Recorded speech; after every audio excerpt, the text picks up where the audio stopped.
kejutan ini semuanya serba tiba-tiba. Dan firman Tuhan sudah mengatakan bahwa segala sesuatu akan digoncangkan. Tentang berakhirnya pandemi ini tidak ada seorang pun yang tahu. Kita tidak bisa memaksa Tuhan harus menghentikan sekarang juga. Tapi kita harus yakin saudaraku bahwa sebagaimana firman Tuhan katakan bahwa Dia membuat segala sesuatu indah pada waktunya. Tuhan mau kita belajar percaya bahwa di tengah-tengah situasi yang sulit, Tuhan adalah Tuhan yang tetap pegang kendali atas kehidupan kita. Apapun keadaan yang terjadi, Tuhan Yesus ada bersama dengan kita. Tuhan yang pernah menolong kita di waktu yang lalu adalah Tuhan yang sama yang menolong kita di hari ini. Hasil akhir bukan di tangan corona. Hasil akhir tetap di tangan Yesus Kristus. Dialah Tuhan yang berdaulat. Dialah Tuhan yang tetap pegang kendali atas kehidupan kita. 2021, saya yakin akan menjadi tahun percepatan, di mana doa-doa kita akan dijawab 2 kali lipat dari sebelumnya. Mujizat akan terjadi 2 kali lipat dari sebelumnya. Pemulihan akan terjadi 2 kali lipat dari sebelumnya. Dan juga berkat-berkat akan mengalir 2 kali lipat dari sebelumnya. Year of Acceleration.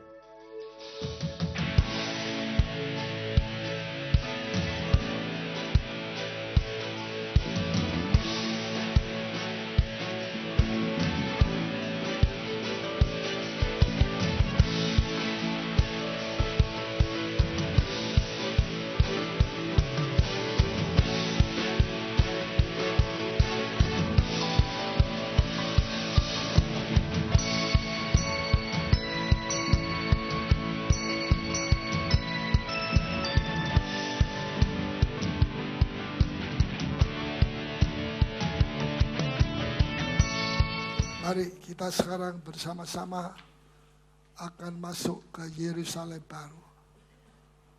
Siapa yang mau masuk Yerusalem baru, angkat tangan. Cuma waktunya belum sekarang. Tunggu nanti 1000 tahun kerajaan. Tapi kita harus tahu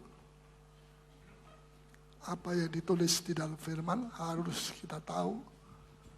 Sebab kalau kita tidak tahu, kita jadi seperti orang buta yang tidak mengerti di mana posisi kita sekarang dan sejauh dekat kedekatan kita dengan kedatangan Yesus yang kedua kali.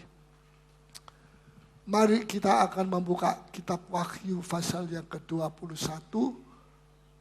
ayat 9 dan 10. Terus sampai ayat yang ke-14. Ya. Maka datanglah seorang dari ke-7 malaikat yang memegang ke-7 cawan, yang penuh dengan ke-7 malapetaka terakhir itu. Lalu ia berkata kepadaku, katanya, marilah ke sini, aku akan menunjukkan kepadamu pengantin perempuan, mempelai anak domba. Mari ke sini. Jadi Yohanes dipanggil oleh malaikat itu untuk naik di atas gunung itu untuk memperlihatkan kota Yerusalem yang baru. Bukan Yohanes, bukan malaikat itu yang turun ke posisi rendah daripada Yohanes. Tapi Yohanes yang mesti naik di atas puncak gunung yang besar itu. Dan di situ dia akan diperlihatkan kota Yerusalem yang baru. Saya mau tanya, Yerusalem yang lama di mana? Di Timur Tengah itu. Pada saat ini masih ada atau tidak ada? Masih ada. Di mana adanya? Apa dikubur di mana? Dibuang atau disimpan di mana? Yerusalem yang lama sudah pergi lenyap bersama dengan langit dan bumi pertama. Yaitu bumi kita sekarang. Mungkin AC-nya kurang dingin, banyak saudara yang kipas-kipas. Boleh saja, asal jangan firman Tuhan tak kipas. Ya, puji nama Tuhan. Jadi semua yang pertama dari langit dan bumi sekarang yang kita huni, ini sudah lenyap. Ya, dan sekarang Tuhan mau menunjukkan kepada Yohanes, Yerusalem yang baru. Kita seringkali menyanyi, oh Yerusalem, kota mulia, hatiku rindu ke sana. Kalau mau pergi ke Yerusalem yang sekarang ini bisa. Rindu mau ke sana boleh, tapi bayar sendiri, naik tur, pakai tur. Tapi nanti kalau kita tur pergi ke Yerusalem baru, tidak ada satu orang bisa bayar. Karena tidak terbayar dengan uang, tapi terbayar dengan kesetiaan kita. Ya, terus ayat berapa sekarang? 10. Lalu di dalam roh, ia membawa aku ke atas sebuah gunung yang besar, lagi tinggi. Gunung yang besar, lagi tinggi, lebih tinggi dari Himalaya. Terus? Dan ia menunjukkan kepadaku kota yang kudus itu, Yerusalem. Ya, Yerusalem. Terus? Turun dari sorga, dari turun Allah. dari surga, turun dari Allah. Sekarang kita belum bisa lihat itu karena itu disimpan. Satu-satunya orang yang bisa melihat Yerusalem baru, itulah Yohanes, Rasul Yohanes. Ayat 11. Kota itu penuh dengan kemuliaan Allah. Oh, penuh, bukan penuh dengan kenajisan, penuh dengan dosa, kutuk, dan sebagainya. Tetapi penuh dengan kemuliaan Allah. Luar biasa. Ya, terus? Dan cahayanya sama seperti permata yang paling indah. Yang paling indah, siapa di sini yang pakai yang paling indah dari permata-permata? Masih lebih indah Yerusalem baru. Terus? Bagaikan permata yaspis, jernih seperti kristal. Siapa di sini yang pakai permata yaspis? Coba tolong tangannya diangkat. Tidak diambil, coba dilihat. Ya, saya sendiri tidak pernah lihat yaspis itu. Ya, tapi ternyata pokoknya terang bahwa yaspis itu begitu indah sekali. Seperti kristal. Ayat 12. Dan temboknya besar lagi tinggi. Dan Ya. pintu gerbangnya 12 buah. Ya. Dan di 12. atas Ada temboknya. Yerusalem baru itu ditemboki. Dan 4 timur, barat, utara, selatan. Itu tiap-tiap bagian ada 3 pintu gerbang yang besar. 3 kali 4 sama dengan 12. Pintu-pintunya yang luar biasa besarnya. Terus? dan di atas pintu-pintu gerbang itu ada 12 malaikat dan di atasnya tertulis nama ke-12 suku Israel. Ya, 12 malaikat menjaga, ya, dan tertulis di atasnya suku-suku, nama suku-suku Israel. Suku Israel ada berapa? Ada 12 juga. Terus ayat 13. Di sebelah timur terdapat 3 pintu gerbang. Ya, Dan di sebelah utara 3 pintu gerbang. terus. Dan di sebelah selatan 3 pintu gerbang. Ya, Dan di sebelah barat 3 pintu gerbang.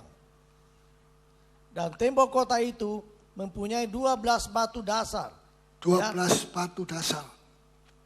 Luar biasa. Dan di Kota- atasnya tertulis ke-12 nama. Tidak ada kota yang punya dasar sampai 12 dasar. Ya, satu dasar, entah disebut berapa di sini tidak disebut, supaya pintu gerbang itu kuat, tidak terjadi kegoncangan walaupun digoncangkan oleh Allah. Ya, sekarang banyak gempa bumi, ini kegoncangan terjadi seizin Tuhan untuk membuktikan mana orang Kristen yang tegak, tetap, teguh, walaupun ada banyak pengaruh jahat dari iblis, dan mana yang orang Kristen gampang roboh. Kalau tidak digoncang, tidak tahu ini kualitasnya bagaimana, ini kualitasnya bagaimana. Perlu terjadi kegoncangan, dan kita yang teguh di dalam firman Tuhan, tidak perlu takut terhadap goncangan itu, sebab goncangan-goncangan itu tidak bisa meruntuhkan iman kita. Ya, hati kita tetap ada pada Dia, kata satu ayat. Terus, ke-12 rasul anak domba itu. Dan ia yang berkata-kata dengan aku. Ayat berapa sana? 15. Ya. Mempunyai suatu tongkat pengukur dari emas. Ya. Untuk mengukur kota itu serta pintu-pintu gerbangnya dan temboknya. Coba tolong lagi sekali ayat 14. Dan tembok kota itu mempunyai 12 batu dasar. Ya. Dan di atasnya tertulis ke-12 nama. Jadi tiap dasar, tiap lapis dasar itu ada nama salah seorang rasul dari anak domba. Semuanya ada 12 rasul. Tentu Yudas tidak tertulis di sini, tapi diganti dengan Matias. Terus, ke-12 rasul anak domba itu. Dan ia yang berkata-kata dengan aku, mempunyai suatu tongkat pengukur dari emas untuk mengukur kota itu, serta pintu-pintu gerbangnya dan temboknya. ya, terus Kota itu bentuknya 4 persegi. bentuknya 4 persegi, 4 persegi, ya. Panjangnya sama dengan lebarnya. Panjang, lebar, tinggi sama. Terus, Dan ia mengukur kota itu dengan tongkat itu. 12.000 stadia panjangnya dan lebarnya dan tingginya sama. 12.000 stadi atau stadia. Panjangnya, lebarnya, tingginya itu 12.000 stadia. Satu stadia, kalau sudah lihat di belakangnya ini, kamus, ada tulisan kamus. Satu stadia itu 200 meter panjangnya. S, cari bagian S. Ya, stadia. Dapat?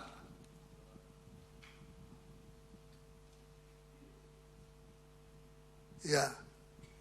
Stadia satuan ukuran panjang kurang lebih 200 meter. Ya, luar biasa ini. Nah,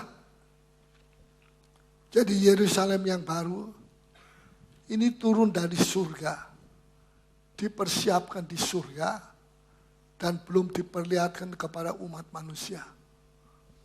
Sedang dihias seperti pengantin perempuan mempelai anak domba. Ya, yang jelas ini adalah kota mempelai. Saya belum yakin bahwa mempelai itu adalah kotanya. Kota Makassar bukan mempelai. Karena terdiri dari batu-batu, gedung-gedungnya batu-batu. Ya, masa Tuhan menikah dengan batu-batu yang mati? Dia mati disalib untuk batu-batu yang hidup. Itulah saya dan saudara. Ya, jadi 12.000 stadia panjangnya lebarnya juga 12.000 stadia. Berapa itu satu stadia? 200 meter. Jadi kalau 12.000 stadia sama dengan berapa? Berapa? 2.400.000 meter. 2.400.000 meter. Atau 2.400 kilometer. Ya, itu kira-kira jaraknya antara Jakarta sama Beijing mungkin masih kurang. Jakarta Amsterdam mungkin sebegitu cocok. 2,4 ribu kilometer. Meter. Maafkan. Nah, Tuhan mau tunjukkan Yohanes Yerusalem yang baru. Tapi dia mesti naik ketinggiannya, dia mesti naik.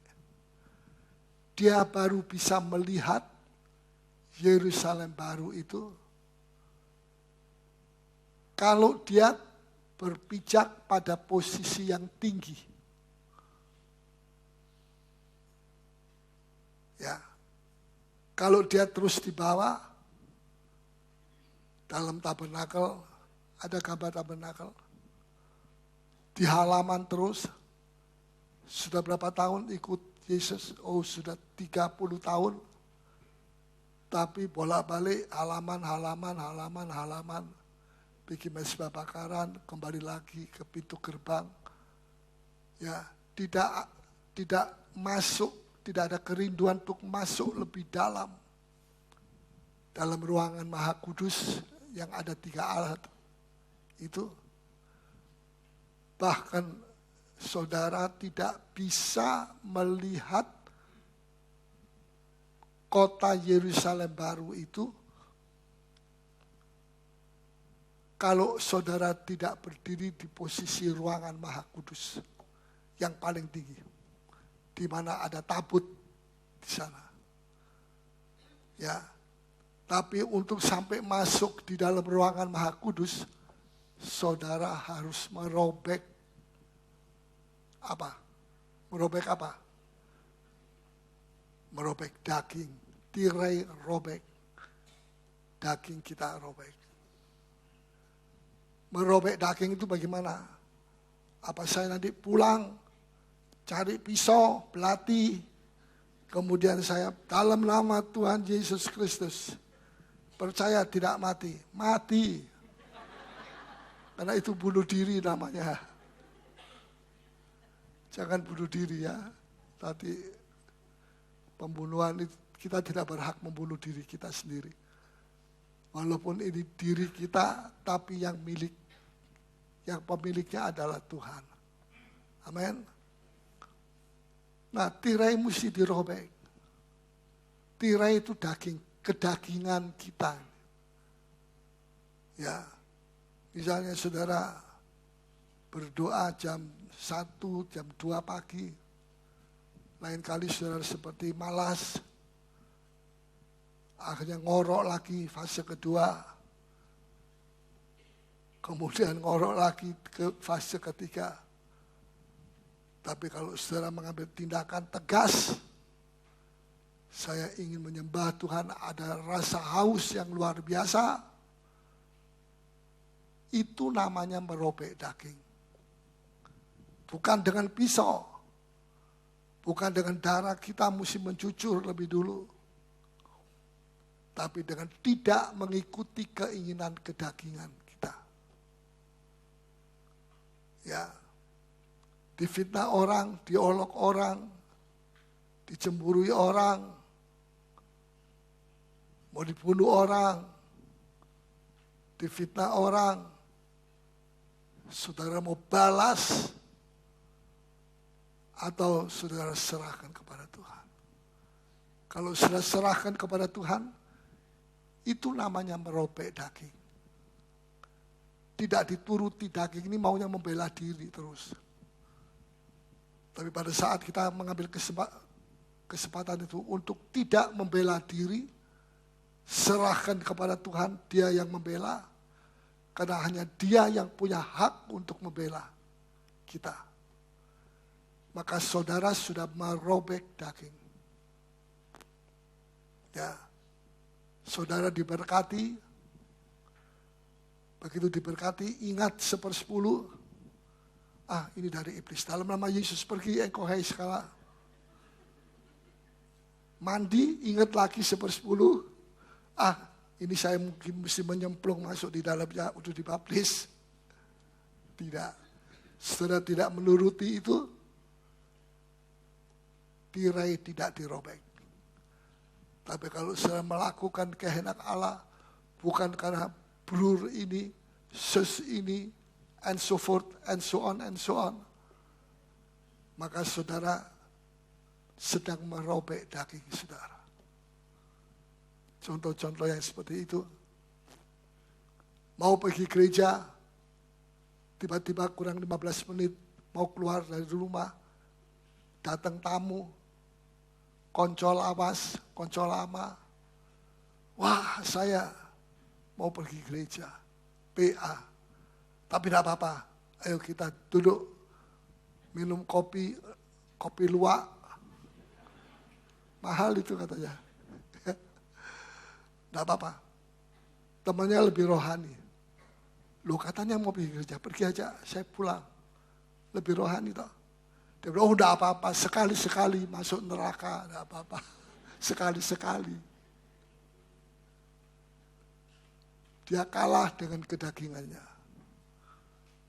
Tapi kalau dia bilang, oh ya, malah saya mau ajak Anda untuk ikut sama-sama dengan firman Tuhan. Anda sedang merobek daging Anda.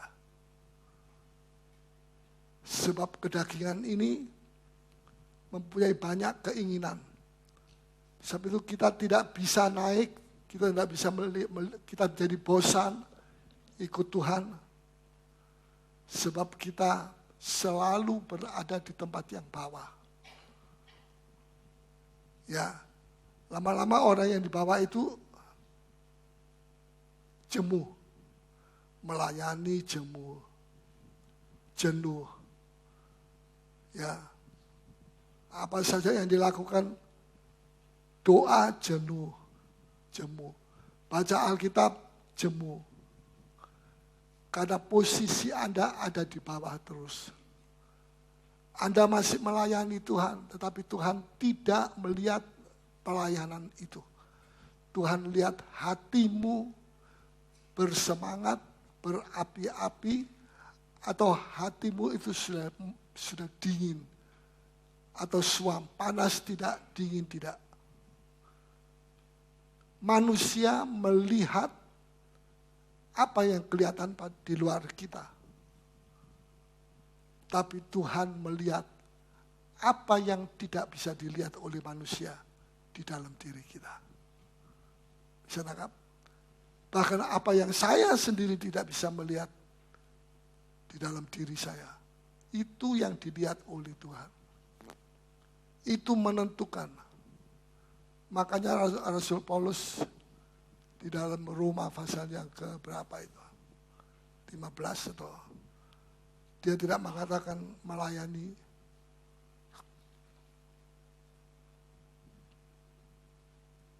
Roma pasal berapa? Hendaklah kamu berapi-api. 12. Pinter semua ya. Tidak sia-sia ikut PA. Amin katanya. Roma pasal berapa? 12. Tolong bacakan. Ayat 11. Janganlah hendaknya kerajinanmu kendor. Biarlah rohmu lebih dulu menyala-nyala. kerajinan. Lebih dulu yang disebut kerajinan. Terus habis itu rohmu menyala-nyala. biarlah rohmu menyala-nyala dan layanilah Tuhan. Dan yang ketiga baru bicara soal pelayanan. Kalau kita putar balik, pelayanan lebih dulu. Ya, semangat nanti, sekarang masih tidak semangat.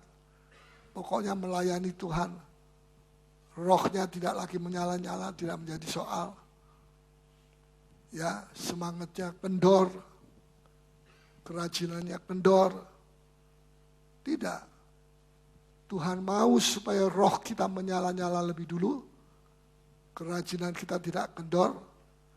Saya tahu kendor. Tahu kendor? Tidak ada jawaban. Tahu kendor? Rupanya tidak bisa bahasa Indonesia. Ya. Bukan itu lebih dulu. Kendor itu, lihat kalau ada gitar. Ya. Usia mi, do, sol. Ini mi, do, sol. Super mi. Ya, kendor. Suaranya sumbang.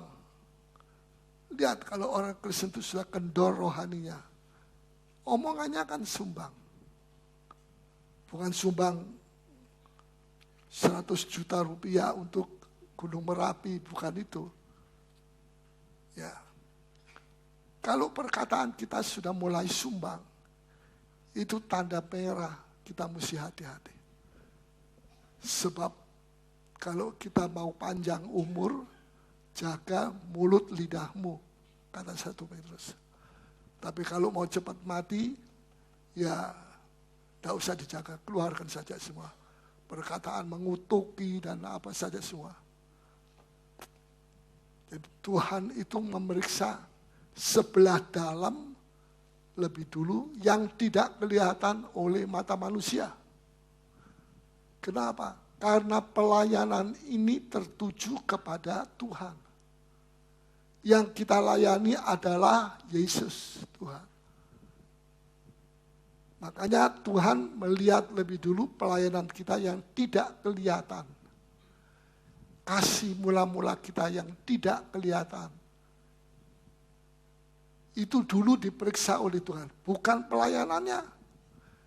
Kalau berapi-api, rohmu menyala-nyala, pasti deh pelayananmu juga diberkati oleh Tuhan. Tidak perlu mesti ditegur, jangan datang terlambat ya, ini latihan jam sekian. Dia punya rasa tanggung jawab. Tapi kalau kendor, bukan kondor, kendor. Kalau kendor, ya sudah terlambat latihan, setengah jam, sudah latihan setengah jam sudah berjalan. Dia jalan enak seperti mempelai ketinggalan mobil. Tidak rasa bersalah. Ini penting. Sebab banyak gereja cuma menekankan soal sebelah luarnya. Dalamnya, tidak apa-apa. Kita tidak boleh mengembalakan jemaat dengan menipu jemaat itu. Yang apa-apa dibilang enggak apa-apa itu. Yang enggak apa-apa, apa-apa. Jadi Kristen itu Kristen apa-apa atau tidak apa-apa. Tuhan tidak mau itu. Betul? Haleluya. Nah, jadi jangan sampai kita puas dengan berkat-berkat titik sampai di situ. Ya, zona aman. Kita tidak mau keluar lagi dari zona aman. Mengapa kita begitu lama tidak mengerti maksud Tuhan? Karena kita berada di bawah, di halaman. Dan halaman itu tidak akan diukur. Alias diserahkan kepada antikris. Orang Kristen yang kerohaniannya halaman, itu akan diberikan kepada antikris. Dengar baik-baik, ini bukan saya yang ngomong. Jadi kita tidak boleh terus berada di bawah. kita mesti naik. Ruangan suci, ada 3 alat, pelita emas, kita menjadi saksi Tuhan. Meja roti, firman Tuhan. Dan yang ketiga, mezbah dupa, penyembahan. Ya. Tuhan begitu baik. Malaikat itu berkata, mari ke sini Yohanes. Mari. Malaikat itu ada di tempat yang tinggi. Mari kita naik. Bukan aku yang akan datang kepada kamu. Berarti malaikat turun. Tapi kamu yang naik. Berarti kita yang harus naik. Nah, rumah keadaan daripada kota itu luar biasa.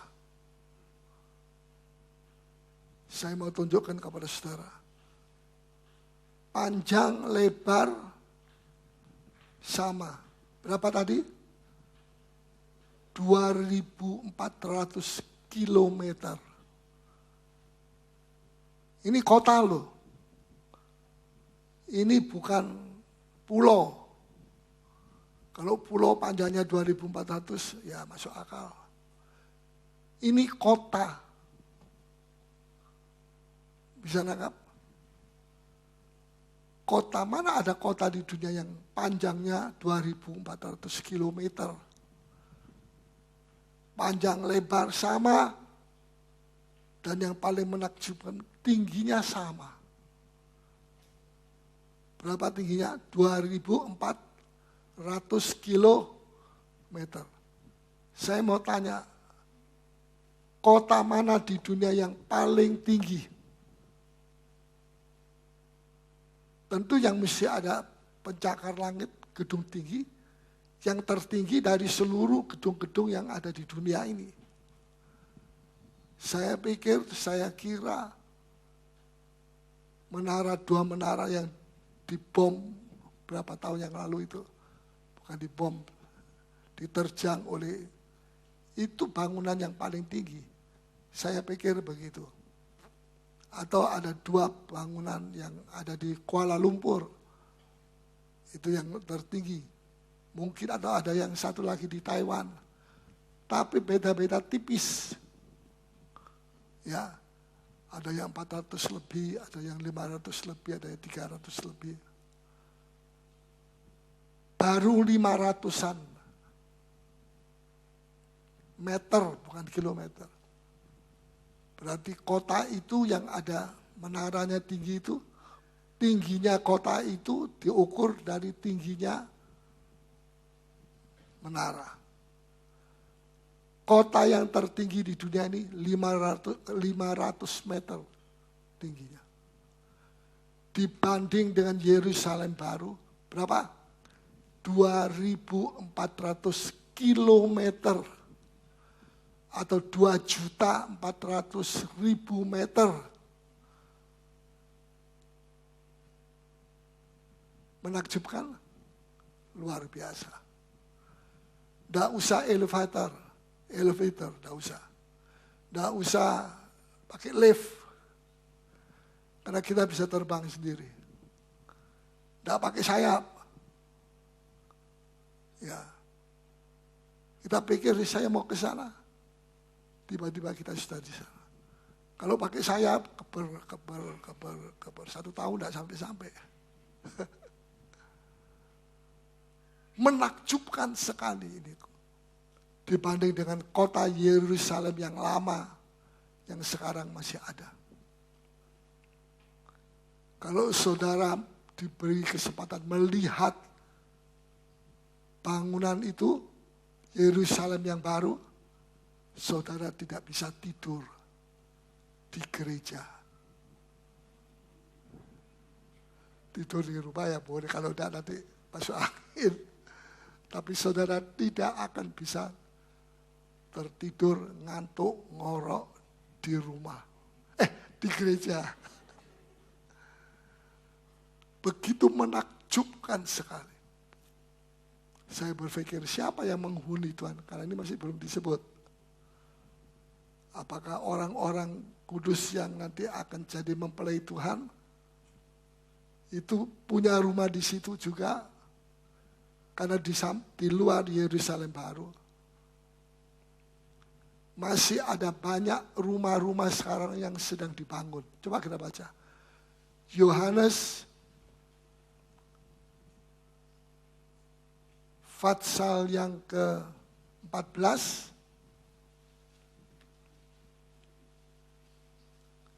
ayat 1 sampai dengan ayat 3. Janganlah gelisah hatimu. Jangan gelisah, siapa di sini yang punya percobaan, ada yang pengharapannya belum terkabul, ada yang dalam krisis, ada yang kena celaka, ada yang sakit, dan sebagainya. Jangan kecewa dan jangan apa tadi? Gelisah. Gelisah. Seperti orang tidak punya pengharapan, gelisah, khawatir, takut, dan sebagainya. Jangan gelisah hatimu, terus percayalah. Percayalah kepada Allah. Ya. Percayalah juga kepadaku. Percayalah kepada aku juga, itulah Yesus. Dan lebih dulu dia bilang, percayalah kepada Allah, itulah Bapa surgawi. Ayat 2. Di rumah Bapakku banyak tempat tinggal. Oh, banyak tempat tinggal. In the cost. Sempit-sempitan, tidak. Rumah utuh. Bukan in the cost di satu kamar. Di rumah Bapakku banyak tempat tinggal. Terus, Jika tidak demikian, jika sedikit tempat tinggal, terus tentu aku mengatakannya tentu kepadamu. aku juga tidak akan memungkiri, tidak akan menipu kamu. Bilang banyak di sana, banyak rumah, padahal di sana tidak ada rumah atau pas-pasan. Ya, jadi Tuhan Yesus ini tidak berbohong. Kalau banyak rumah, dia bilang banyak rumah. Kalau tidak ada banyak rumah, dia juga akan mengatakan di sana tidak ada banyak rumah. Ya, tapi nyata di sini di rumah Bapakku banyak tempat tinggal. Jika tidak demikian, artinya kalau tidak ada banyak tempat tinggal, tentu aku akan memberitahu kepada kamu. Terus Sebab aku pergi ke situ untuk menyediakan tempat bagimu.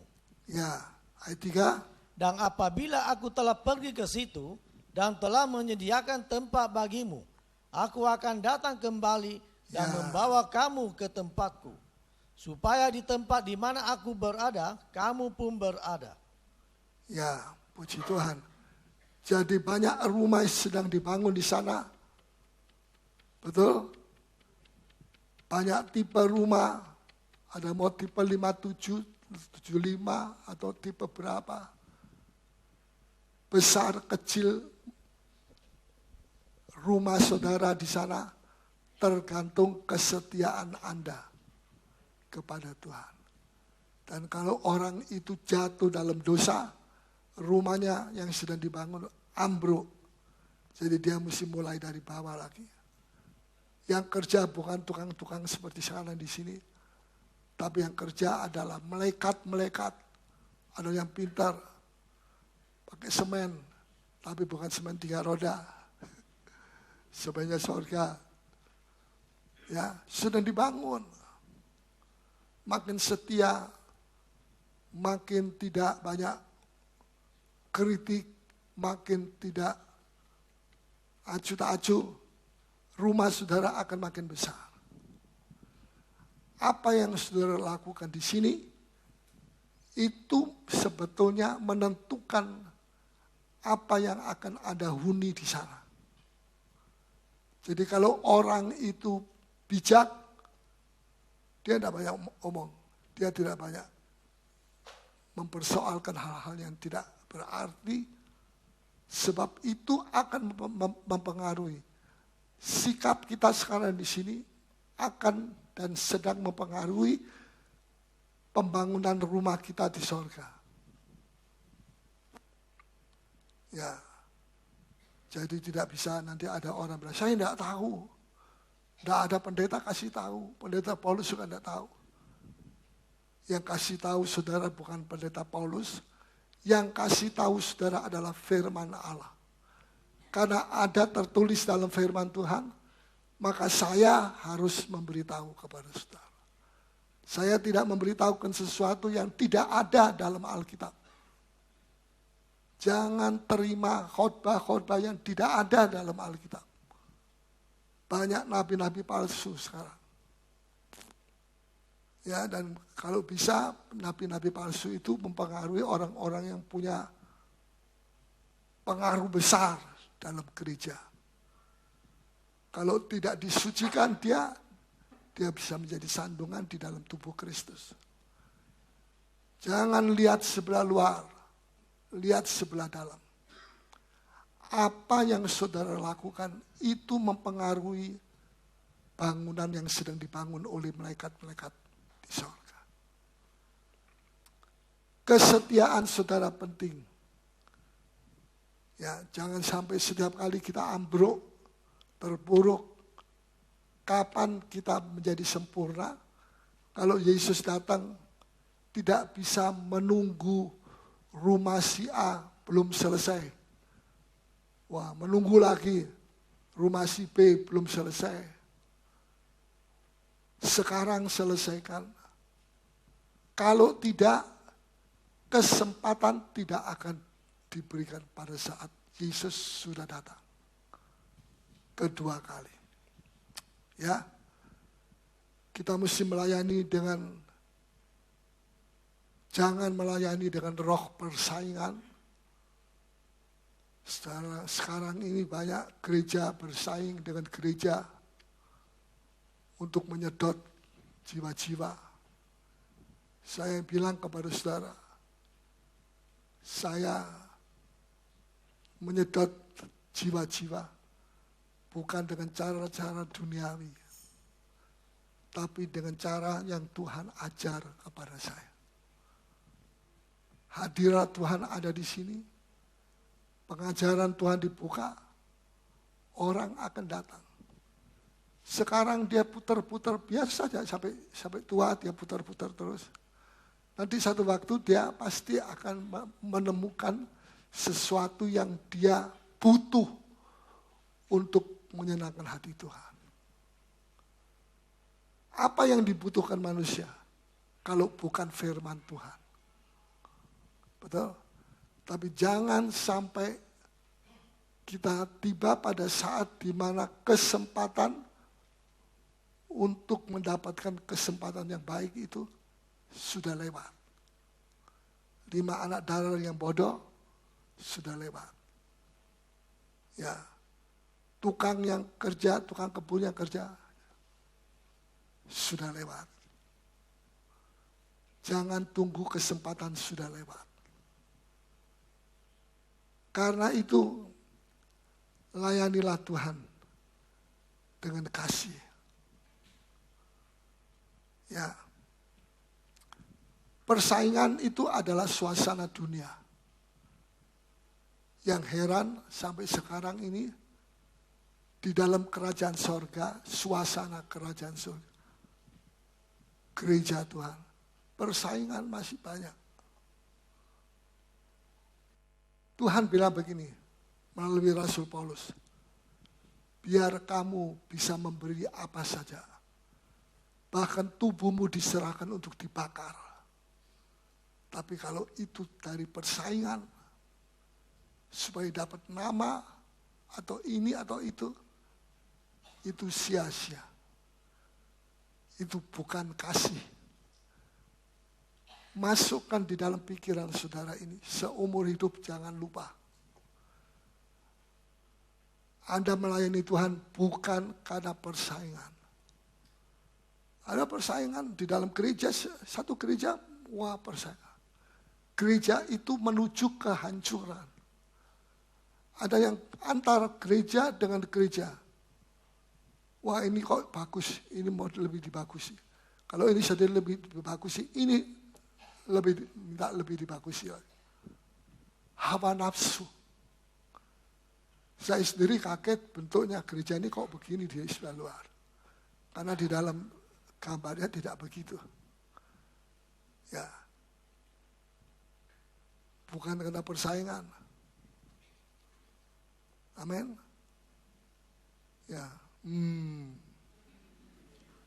Amin. Jaga jangan sampai suasana dunia masuk di dalam pelayanan saudara. Dalam Yohanes 14 ada dikatakan, jikalau kamu percaya kepadaku, kamu akan melakukan perkara-perkara, melakukan seperti yang aku lakukan. Bahkan kamu akan melakukan pekerjaan yang lebih besar. Percayakan saudara? Yang lebih besar. Itu janji Tuhan. Dan kita boleh minta. Coba kita mau baca ayat 13.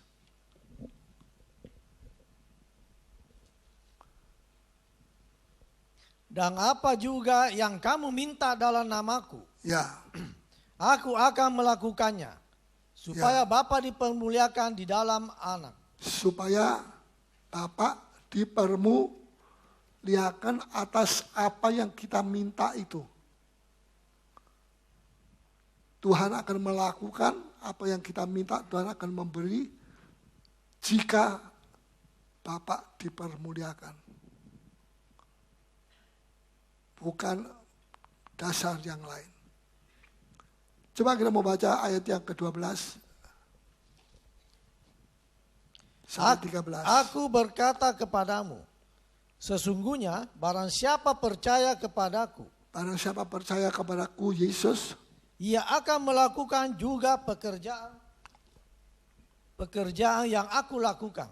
ya, dia akan melakukan pekerjaan yang Yesus lakukan.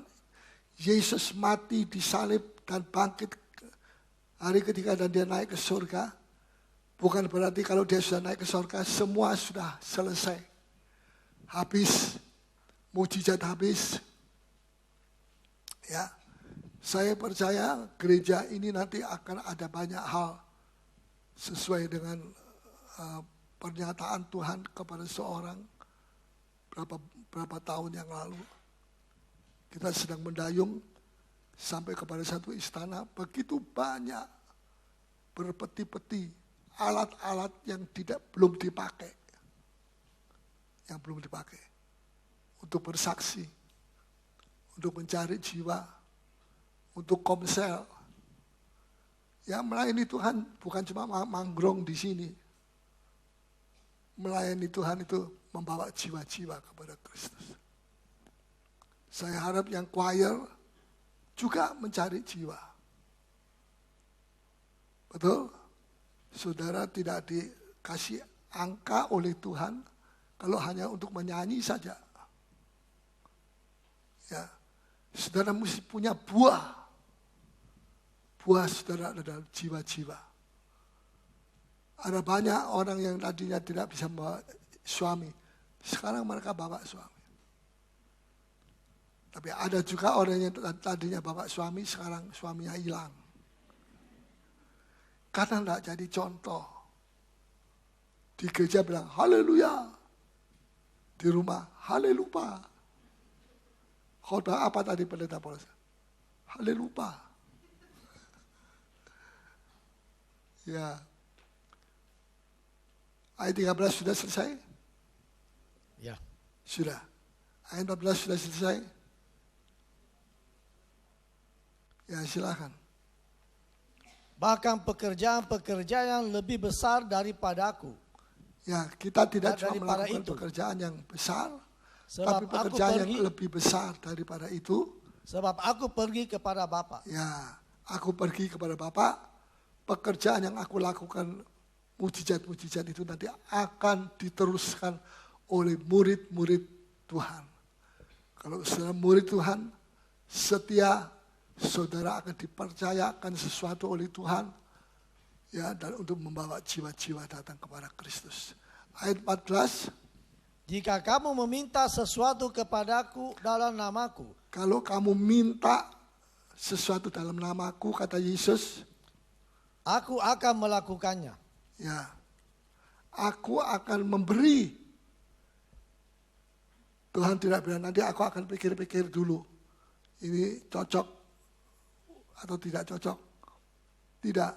Aku akan memberi, aku akan melakukannya. Supaya, ya terus, Bapa dipermuliakan di dalam anak. Ayat 14. 14 ayat 14. Jika kamu meminta sesuatu kepadaku dalam namaku, Ya, aku akan melakukannya. sampai 2 kali. Kalau kamu minta, ayat 13 dan ayat 14, jika kamu meminta. Jadi Tuhan itu serius, bukan pembohong seperti iblis. Minta, tapi jiwanya orang itu dikuasai.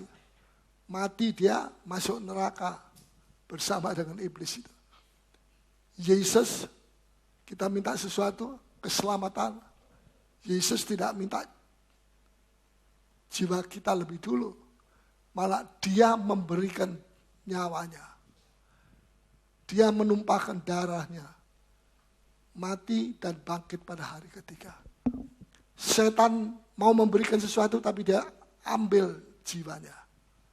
Yesus mau memberikan sesuatu, dia tidak mengambil jiwanya kita lebih dulu. Dia memberi. Jiwanya Yesus diserahkan di atas salib. Beda atau tidak? Beda.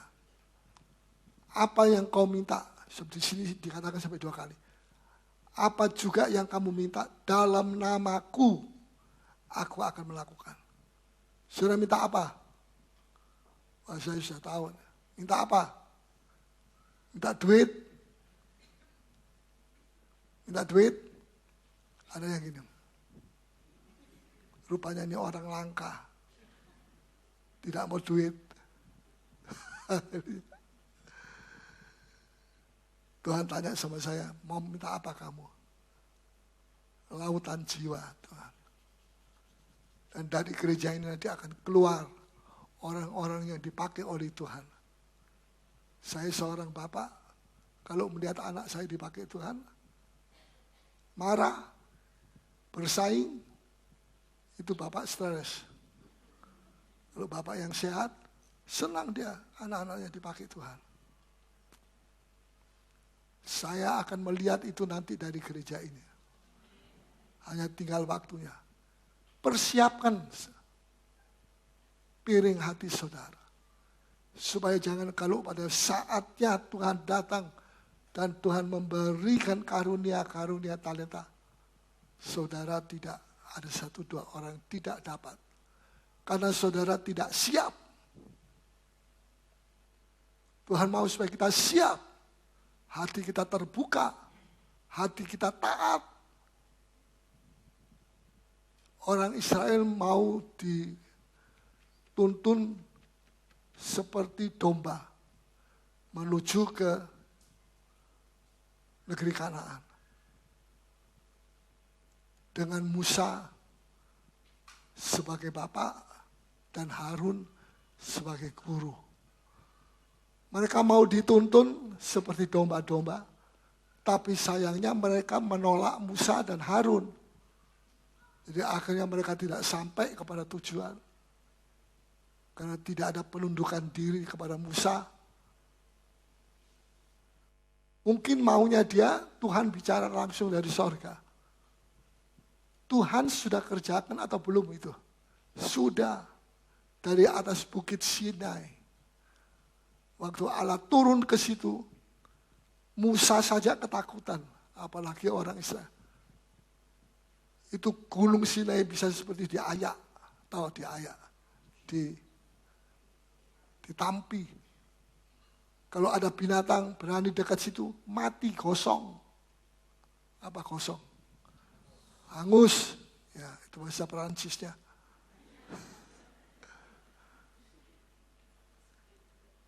Sampai orang Israel bilang kepada Musa, tolong Musa, jangan lagi Tuhan berbicara langsung dari atas Bukit Sion. Bukit Sion. Bukit Sinai. Kami tidak tahan. Kami gemetar semua. Ketakutan. Suara pernah dengar suara beledek, apa itu beledek? Sirene. Guntur. Itu 100 kali lebih daripada guntur. Orang Israel menjadi kecil. Sudah mendengar begitu masih tidak bertobat. Masih melawan Musa sampai melawan Harun. Ya bagaimana Tuhan bisa membawa mereka ke negeri yang Tuhan janji. Kalau mereka tidak ada penundukan diri. Betul? Ya saya minta lautan jiwa Tuhan. Kedua kekudusan Tuhan. Dan yang ketiga hikmat pengajaran. Pengajaran ini perlu sebab ini memberi arah. Kalau tidak ada pengajaran saudara ini mau dibawa ke arah mana? Bisa nangkap? Penting kehadiran saudara sekarang di sini. Ini menunjukkan penghargaan saudara kepada firman Tuhan. Kepada pengajaran. Sebab sekarang ini Tuhan sedang bergerak. Amin. Jadi saudara, saya kembali sangat menakjubkan sekali tingginya daripada kota Yerusalem baru. Berapa itu?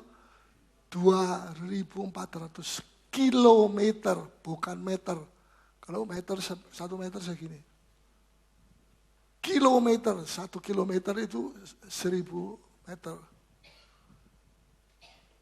Luar biasa. Ya.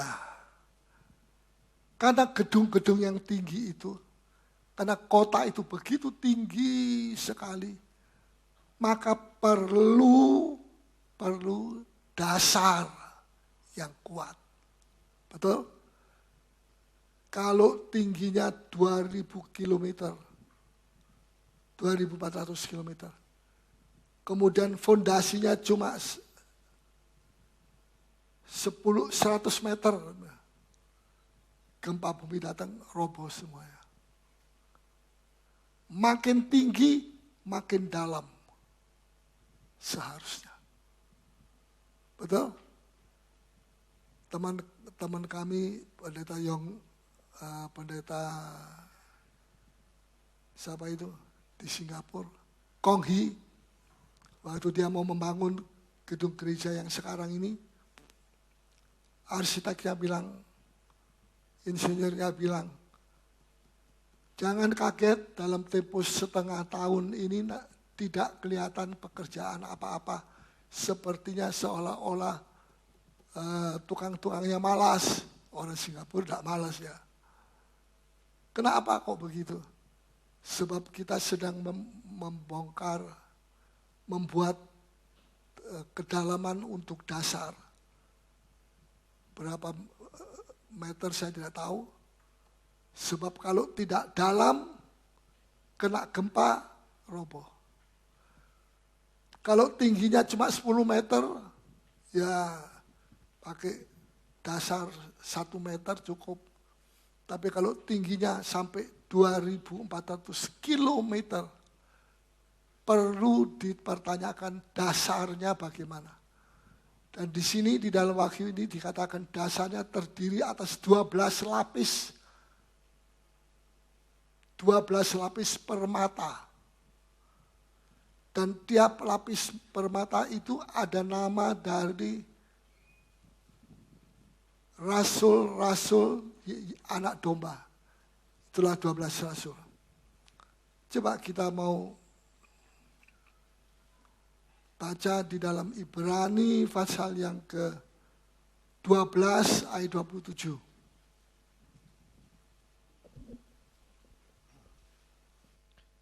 Ungkapan satu kali lagi menunjuk kepada perubahan pada apa yang dapat digoncangkan. Ya. Karena ia dijadikan supaya tinggal tetap apa yang tidak tergoncangkan. Supaya yang tergoncang, ada goncangan supaya yang tidak roboh itu kelihatan, oh ini bangunan tidak roboh. Yang roboh ya kelihatan juga ini roboh, tidak kuat. Jangan bangun seperti ini lagi, nanti kalau ada gempa bumi, tsunami dan sebagainya, nanti akan hancur lagi. Kerusakan lebih besar, ongkos lebih mahal, dan sebagainya. Ya. Jadi kegoncangan itu diizinkan Tuhan datang bukan dalam segala lapisan.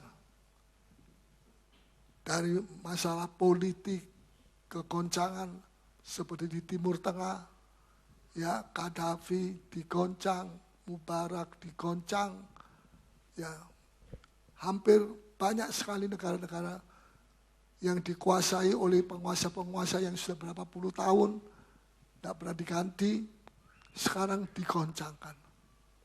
Dan saudara percaya, sesudah goncangan ini, goncangan politik, akan datang goncangan rohani. Goncangan antara bangsa-bangsa yang akan berperang satu dengan yang lain. Sebab selalu setelah terjadi kegoncangan jasmani, diikuti dengan kegoncangan rohani. Dan jangan berpikir bahwa gereja bebas dari kegoncangan. Bukan kita minta gereja digoncang, tidak. Tapi kalau saudara gereja tidak digoncang, tidak akan kelihatan ini orang Kristen sungguh-sungguh atau tidak. Yang itu jumpalitan, apa itu? Jatuh, berarti tidak kuat. Yang sana goncang, patah. Yang di situ juga begitu. Tapi yang ini di sini kuat, di situ kuat, kelihatan. Apa yang tersembunyi di dalam diri kita itu tidak selamanya tersembunyi. Tidak selamanya. Ada saatnya. Kalau saatnya datang, kegoncangan datang, gereja Tuhan digoncangkan, bukan gedungnya yang digoncangkan. Hati saudara. Maka itulah saatnya kedatangan Tuhan sudah amat dekat sekali. Jangan main-main, nanti kalau sudah digoncangkan roboh baru bangun lagi. Belum tentu saudara bisa menyelesaikan. Ya, sebab terjadi percepatan yang luar biasa. Nikah-nikah banyak yang digoncang. Rumah tangga banyak yang digoncang. Kerajaan banyak yang digoncang.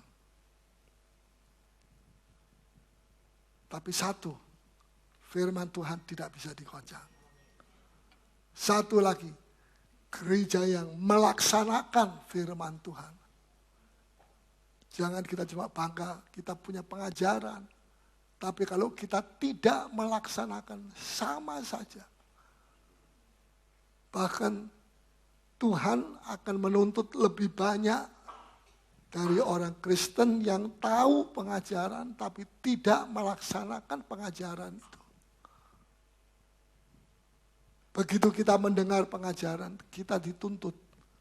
Bukan dituntut seperti Tuhan itu hakim menuntut kita, tidak. Menuntut untuk melaksanakan. Sebab kalau tidak, sebentar lagi kegoncangan datang, orang itu akan ambruk, jatuh. Semua sudah diukur oleh Tuhan. Setelah gereja Tuhan kalau bisa digoncangkan. Sudah lama tidak ada gereja di Indonesia. Di RRT. Di mana daerah-daerah sana. Sudah lama tidak ada gereja. Beberapa kekuatan di dunia ini berusaha untuk menghancurkan gereja. Komunisme, berusaha untuk menghancurkan. Bukannya gereja-gereja hancur, dia yang hancur. Tanpa campur tangan daripada Amerika.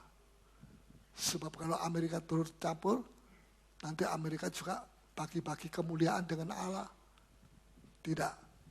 Tanpa ada perang, goncang dan jatuh. Komunisme tidak bangun lagi sampai hari ini. Ini menunjukkan bahwa Allah itu ada di dalam gerejanya pada akhir zaman. Saudara, hanya diberi waktu sama Tuhan, komunisme itu 40 tahun saja berjaya, menakutkan karena dia punya nuklir. Tapi setelah itu gagal, runtuh. Hitler, siapa yang tidak kenal Hitler? Mungkin ada keturunan Hitler di sini? Tidak ada. Hitler mau menghancurkan orang Yahudi. Begitu kejam. Akhirnya Hitler matinya bunuh diri. Tidak terlalu lama dia memerintah dunia. Nah, masih ingat Injil Barnabas? Masih ingat? Pernah baca?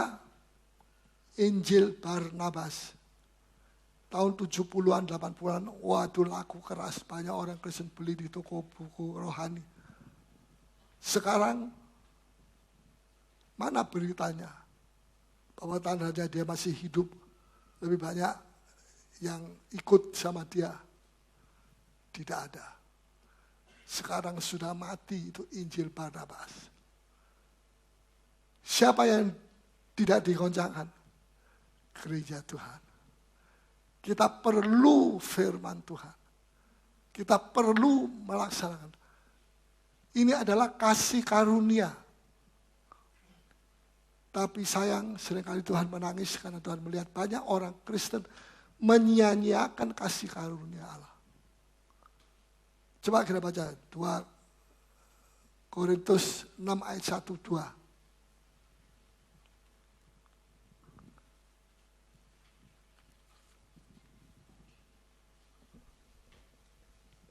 2 Korintus 6. 2 Korintus 6 ayat 1-3. Sebagai teman-teman sekerja, kami menasihatkan kamu supaya kamu jangan membuat menjadi sia-sia kasih karunia Allah. Jangan kasih karunia Allah itu dibuat sia-sia. Terus? Yang telah kamu terima. Sebab Allah berfirman, pada waktu aku berkenan, aku akan mendengarkan engkau. Dan pada hari aku menyelamatkan, aku akan menolong engkau. Ya, pada hari aku menyelamatkan. Jadi, tidak sembarang hari. Bisa nangkap? Oh, saya tidak mau ke gereja, masih muda, saya nanti masih mau senang-senang dulu. Nanti kalau sudah umur 30 tahun ke atas, baru saya mau cari gereja. Kalau sudah dekat mati, baru saya mau cari gereja. Apa dia tahu kapan dia akan mati? Tidak ada seorang yang tahu. Tapi hari ini jikalau engkau mendengarkan suaraku, jangan mengeraskan hatimu. Saudara, saya mau beritahu, ini hari-hari adalah hari-hari kemurahan. Kemurahan yang luar biasa. Katakan kiri kanan, hari-hari ini hari-hari penuh kemurahan. Luar biasa. Saudara, saya mau tunjukkan kepada saudara, mengapa saya mengatakan demikian. Sebab sekarang bukan zaman darahnya Habil yang ditumpahkan di atas tanah, dibunuh oleh kakaknya, itulah Kain. Sekarang ini adalah zamannya darahnya Yesus. Apa bedanya darah Habil, darah Yesus? Darah Habil ditumpahkan dan dia menjerit, minta keadilan. Allah bilang kepada Kain, darahnya Habil menjerit kepadaku. Di mana itu sekarang Habil? Saya tidak tahu. Sudah membunuh, bohong lagi. Darahnya Habel cuma bisa minta keadilan. Tapi darahnya Yesus, apa? Pertama yang dia ucapkan adalah ampunilah mereka. Bukan adililah mereka. Kalau Tuhan berdoa begitu, cilaka semua kita. Ampunilah. Coba kita mau baca. Kejadian pasal yang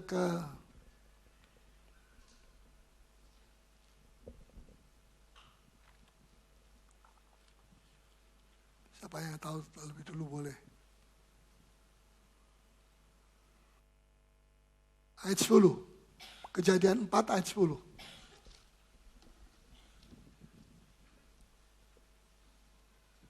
Firman-Nya, apakah yang telah kau perbuat ini? Darah adikmu itu berteriak kepadaku dari tanah. Ya, darah adikmu itu berteriak apa? Minta keadilan. Sekalipun tidak disebut ya, tapi minta keadilan. Karena tidak ada orang yang menjadi saksi pada waktu itu. Tapi Allah menjadi saksi. Kita tidak bisa lari. Kita bisa lari dari orang tua, tapi kita tidak bisa lari dari Tuhan. Karena Tuhan ada di mana-mana. Amin. Sudah selesai? Darah adikmu berteriak dari tanah. Berteriak kepadaku dari tanah. Sekarang darahnya Yesus, saudara sudah tahu, tidak perlu kita baca. Dari 7 perkataan Yesus, pertama yang dia minta adalah ampunilah mereka. Darahnya Habel tidak bisa mintakan ampun. Bisa? Tidak bisa. Karena Habel sendiri juga manusia biasa yang perlu pengampunan. Ya, tapi dia berteriak, dia minta keadilan. Dia minta supaya Tuhan yang menghakimi antara dia dengan kakaknya. Tapi Yesus ketika dia datang, dia berbicara lebih baik daripada darah, daripada Habel. Ampunilah Bapa.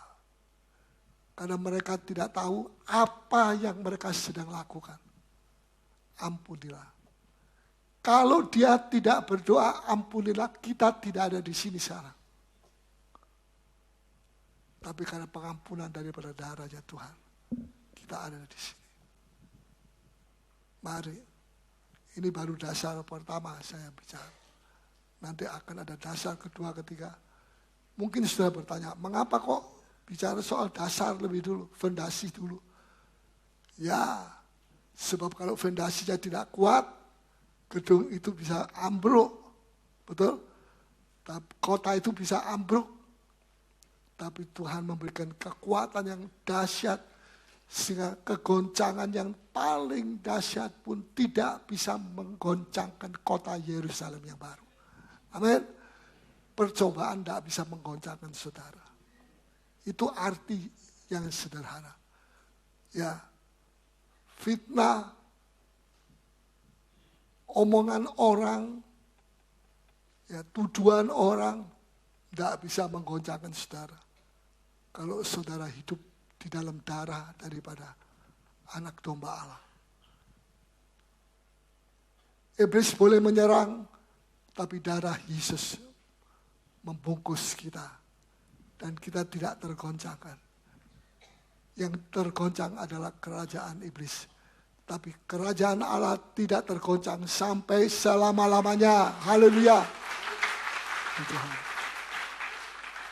Mari kita bangkit diri semua, kita datang kepada Tuhan.